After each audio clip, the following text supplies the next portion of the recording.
Hi guys, 2 நாளைக்கு முன்னாடி சஃபாரியில் small size trolley 7700 எம்ஆர்பியில் just ஒரு 0 கட் பண்ணிட்டு 770 770 ருபீஸ்க்கு ஆஃபர் பண்ணியிருந்தேன்.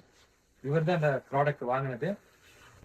சார், உங்கள் பேர், எங்கேருந்து வர்றீங்க, அண்ட் இந்த ஆஃபர் எப்படி தெரிஞ்சுது? என் பேர் அலாவுதீன். நான் உக்கரம் ஜிஎம் நகர்லேருந்து வர்றேன். ஆக்சுவலாக இவன் என் ஃப்ரெண்டு. பல வருஷமாக கொஞ்சம் கான்டாக்ட் இல்லாமல் இருந்துச்சு. இப்போ இன்ஸ்டாவில் வந்து இந்த ஆஃபர் வரவும் நான் வந்து கொஞ்ச நாளாக ஃபாலோ பண்ணிட்டு இருந்தேன். ஒரு 5 டைம் ஃப்ராக்ஷன் ஆஃப் செகண்டில் சோல்ட் அவுட் ஆயிடுச்சு. நான் மிஸ் ஆயிடுச்சு, இந்த ஆஃபர் கிடைக்கல. இப்போ கடைசியாக இந்த ஆஃபர் எனக்கு கிடச்சிது. இது வந்து 770 ரூபாய்க்கு நான் வாங்க வந்திருக்கேன். ஆல்ரெடி பணம் ஜிபே பண்ணிட்டேன். இன்னைக்கு தான் கொஞ்சம் ஃப்ரீ டைம் கிடச்சதும் பொருள் இருக்குன்னாங்க, வாங்கிட்டு வரக்காக வந்திருக்கேன். ஓகே, தேங்க்ஸ் அலா. Thanks for your support. Guys, please support and Insta page follow பண்ணிக்கங்க அண்ட் வாட்ஸ்அப் குரூப்பும் ஃபாலோ பண்ணிக்கங்க. தேங்க்ஸ், பாய்.